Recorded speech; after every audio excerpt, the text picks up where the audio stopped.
Assalamualaikum warahmatullahi wabarakatuh.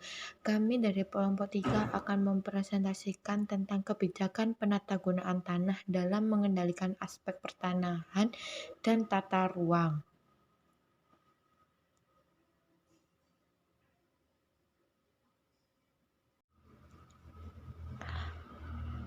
Penatagunaan tanah. Menurut Peraturan Pemerintah Nomor 16 Tahun 2004 tentang Penatagunaan Tanah, Pasal 1, Peraturan Pemerintah Penatagunaan Tanah adalah sama dengan pola tata guna tanah yang meliputi penguasaan, penggunaan, dan pemanfaatan tanah yang berwujud konsolidasi pemanfaatan tanah melalui pengaturan kelembagaan yang berkaitan dengan pemanfaatan tanah sebagai satu kesatuan sistem untuk kepentingan masyarakat secara adil. Asas-asas penatagunaan tanah. Berikut merupakan asas-asas penatagunaan tanah. Dalam pasal 2 dan 3 Peraturan Pemerintah Nomor 16 Tahun 2004 disebutkan asas dan tujuan penatagunaan tanah yang meliputi 1. Keterpaduan adalah bahwa penatagunaan tanah dilakukan untuk mengharmonisasikan penguasaan, penggunaan, dan pemanfaatan tanah. 2. Berdaya guna dan berhasil guna maksudnya agar penatagunaan tanah harus dapat mewujudkan peningkatan nilai tanah yang sesuai dengan fungsi dan ruang. 3. Serasi, selaras, seimbang adalah penatagunaan tanah menjamin terwujudnya keserasian, keselarasan, dan keseimbangan antara hak dan kewajiban masing-masing pemegang hak atas tanah, sehingga dapat meminimalkan benturan kepentingan antara penggunaan dan pemanfaatan tanah. 4. Berkelanjutan, maksudnya agar penatagunaan tanah menjamin kelestarian fungsi tanah demi memperhatikan kepentingan antar generasi. 5. Keterbukaan, artinya bahwa penatagunaan tanah dapat diketahui oleh seluruh lapisan masyarakat dan persamaan, keadilan, dan perlindungan hukum dimaksudkan agar dalam penatagunaan tanah tidak ada diskriminasi, sehingga ada perlindungan hukum dalam menggunakan dan memanfaatkan tanah. Kebijakan penatagunaan tanah dalam Peraturan Pemerintah Republik Indonesia Nomor 16 Tahun 2004 tentang penatagunaan tanah Presiden Republik Indonesia, kebijakan penatagunaan tanah dibagi menjadi 3 bagian. Bagian pertama umum, kebijakan penatagunaan tanah diselenggarakan pada Pasal 6, Pasal 7, dan Pasal 8. Bagian kedua penguasaan tanah terdapat pada Pasal 9, Pasal 10, Pasal 11, dan Pasal 12. Bagian ketiga penggunaan dan pemanfaatan tanah terdapat pada Pasal 13, 14, Pasal 15, Pasal 16, Pasal 17, Pasal 18, Pasal 19, dan Pasal 20. Asas tata guna tanah. Sebelum Peraturan Pemerintah Nomor 16 Tahun 2004 ini dikeluarkan, belum ada peraturan yang mengatur tentang tata guna tanah secara terperinci. Tetapi dalam literatur hukum agraria dikenal asas-asas tata guna tanah. Asas tata guna tanah biasanya dibedakan dalam 2 kelompok, yaitu asas tata guna tanah untuk daerah pedesaan dan asas guna tanah untuk daerah perkotaan. Perbedaan tersebut didasarkan pada adanya perbedaan titik berat penggunaan tanah antara keduanya. Penggunaan tanah di daerah pedesaan dititik beratkan pada usaha-usaha pertanian, sedangkan di daerah perkotaan dititik beratkan pada usaha-usaha non-pertanian seperti pemukiman, perkantoran, dan lain-lain. Asas-asas penatagunaan tanah. Dalam Pasal 2 dan 3 Peraturan Pemerintah Nomor 16 Tahun 2004 disebutkan asas dan tujuan penatagunaan tanah yang meliputi 1. Keterpaduan. Keterpaduan adalah bahwa penatagunaan tanah dilakukan untuk mengharmonisasikan penguasaan, penggunaan, dan pemanfaatan tanah. Yang kedua, berdaya guna dan berhasil guna. Maksudnya agar penatagunaan tanah harus dapat mewujudkan peningkatan nilai tanah yang sesuai dengan fungsi ruang. Yang ketiga, serasi, selaras, seimbang. Serasi, selaras, seimbang adalah bahwa penatagunaan tanah menjamin terwujudnya keserasian, keselarasan, dan keseimbangan antara hak dan kewajiban masing-masing pemegang hak atas tanah, sehingga dapat meminimalkan benturan kepentingan antara penggunaan atau pemanfaatan tanah. Yang keempat, berkelanjutan. Berkelanjutan maksudnya agar penatagunaan tanah menjamin kelestarian fungsi tanah demi memperhatikan kepentingan antar generasi. Yang kelima, keterbukaan. Keterbukaan artinya bahwa penatagunaan tanah dapat diketahui oleh seluruh lapisan masyarakat. Yang keenam, persamaan, keadilan, dan perlindungan hukum.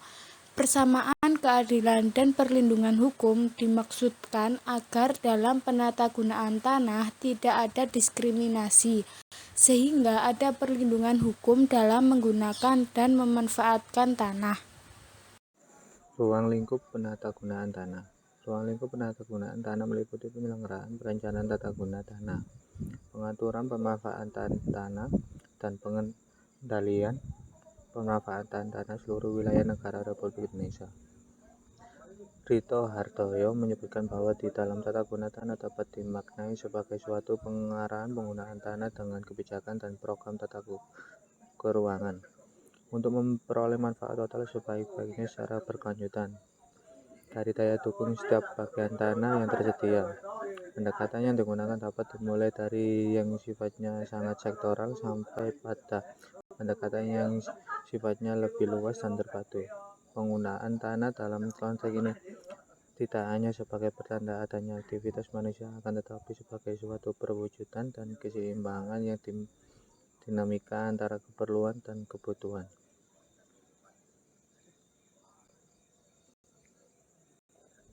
Aspek-aspek yang mendorong pentingnya pengaturan terhadap penggunaan tanah. 1. Kenyataan yang menunjukkan bahwa wilayah nasional Indonesia merupakan wilayah yang luas dan memiliki wilayah yang terpencar, penduduk yang tersebar di berbagai pulau. 2. Kesediaan sumber daya yang sangat beraneka ragam ditambah dengan keadaan geografi yang sangat kompleks. 3. Strategi serta sasaran pembangunan yang dilaksanakan membutuhkan tanah sehingga sangat perlu dilakukan pengelolaan tanah dengan seimbang dan berkelanjutan. 4. Keadaan lahan kritis akibat adanya degradasi tanah yang telah dialami di beberapa daerah yang luas. Unsur-unsur yang ada dalam tata guna tanah meliputi 1. Peruntukan, 2. Penggunaan, 3. Persediaan.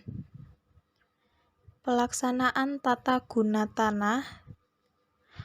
Untuk menetapkan dan melaksanakan tata ruang harus turut disertai dengan analisis dampak lingkungan atau AMDAL agar rencana usaha atau kegiatan tersebut akan mudah mengetahui sampai di mana beban yang harus ditanggung terhadap lingkungan sebagai rencana yang disesuaikan, sehingga pelaksanaan tata ruang tersebut tidak merusak lingkungan dan mencemari lingkungan sesuai dengan yang diamanatkan dalam pasal 5 dan 6 UU LH.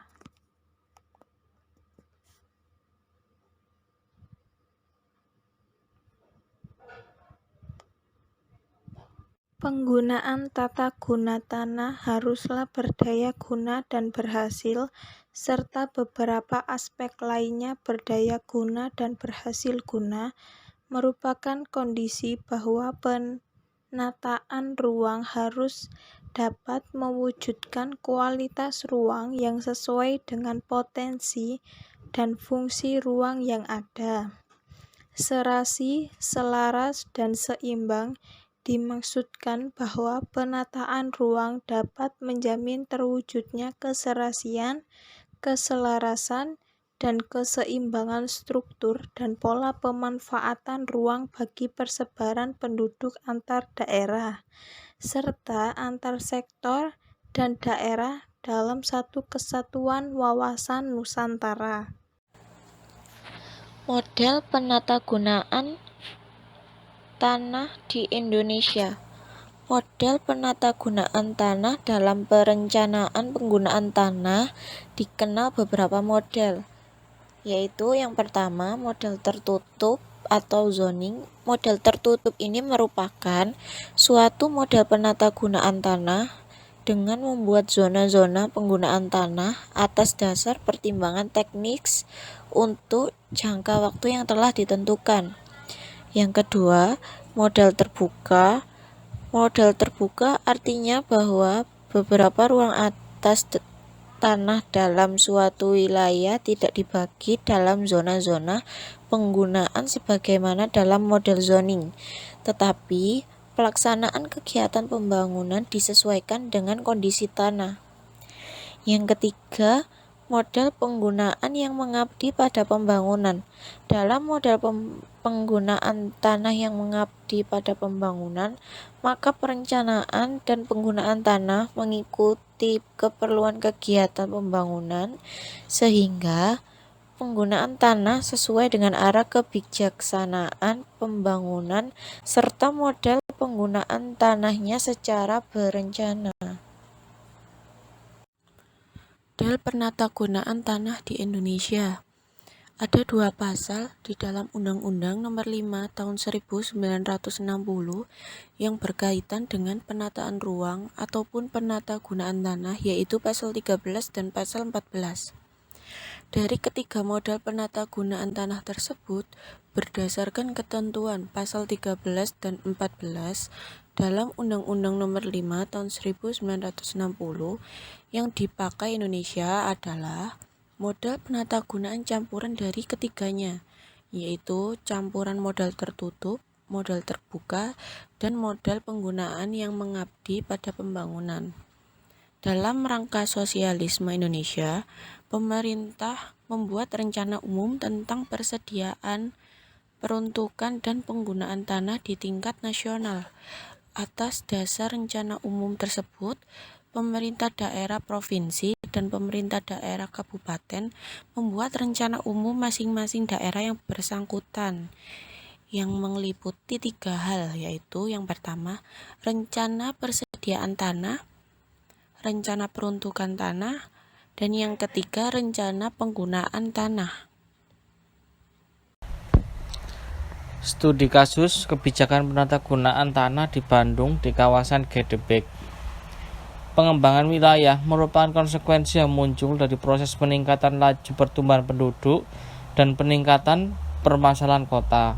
Sebagai tanda bahwa permasalahan kota bertumbuh adalah meningkatnya eskalasi masalah kota sebagai luar batas wilayah dan membutuhkan penanganan yang lebih padu.